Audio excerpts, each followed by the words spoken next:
Le 4 juillet, les Texans ont été secoués par l'une des catastrophes naturelles les plus meurtrières de l'histoire de l'État.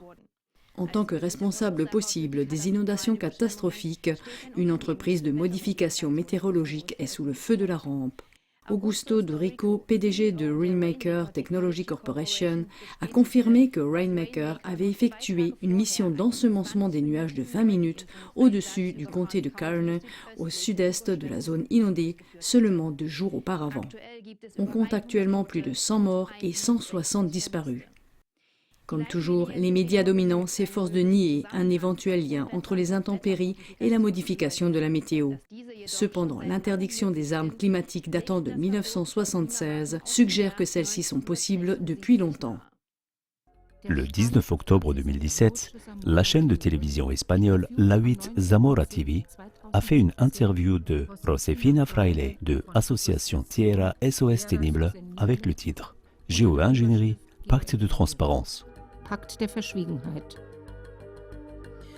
Voici quelques extraits de ce discours. Au début, il s'agit d'interdire ce que l'on appelle les armes climatiques. Josefina Fraile y fait référence à la convention ENMOD, convention sur l'interdiction de l'utilisation à des fins militaires ou toute autre fin hostile des technologies de modification de l'environnement. Il s'agit d'un traité international adopté par les Nations Unies dès 1976 sous la forme de la résolution 3172. Sont expressément mentionnées les interventions qui ont pour effet les tremblements de terre ou modifications de la croûte terrestre, tsunamis, phénomènes météorologiques tels que cyclones, tornades, formation de nuages, précipitations, pluie, perturbation de l'équilibre écologique d'une région, influence sur les courants marins, etc.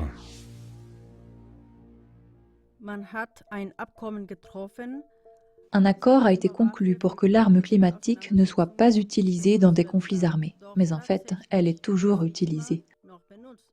Que peut-on faire et que fait-on avec cette arme ? Avec cette arme, on peut créer de la pluie, des tempêtes, des nuages, des éclairs, des orages, n'importe où dans le monde.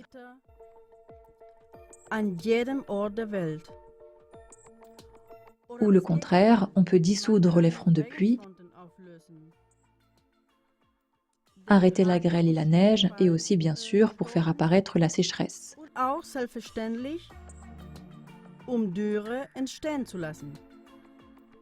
Que se passe-t-il ? Cette arme de contrôle climatique, celui qui la possède a un contrôle absolu sur les trésors de ce monde, en particulier sur la nourriture.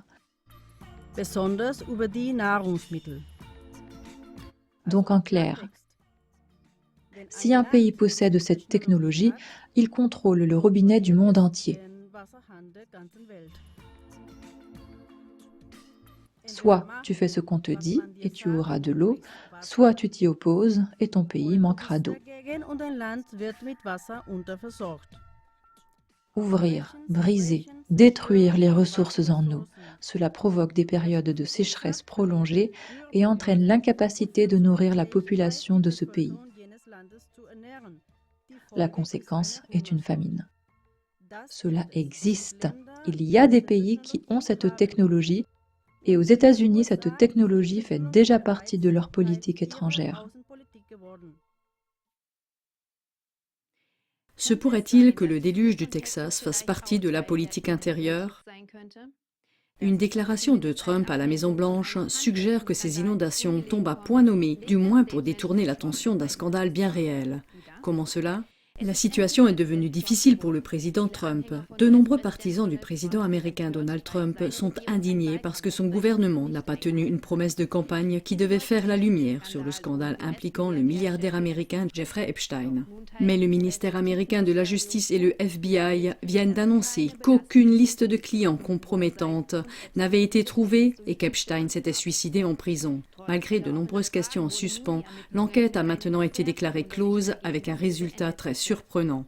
La liste des clients d'Epstein n'a jamais existé.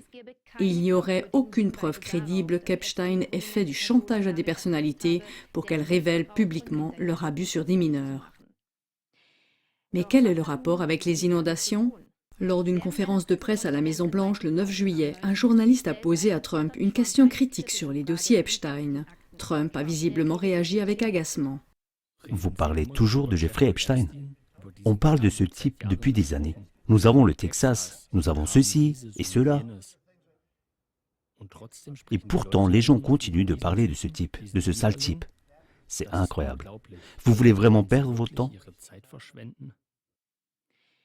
Même prises séparément, les déclarations de l'establishment sur les inondations et le scandale Epstein méritent un examen approfondi, d'autant plus si on les considère dans leur contexte.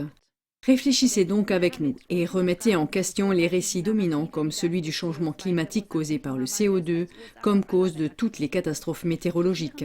Étudiez les émissions suivantes et informez votre entourage.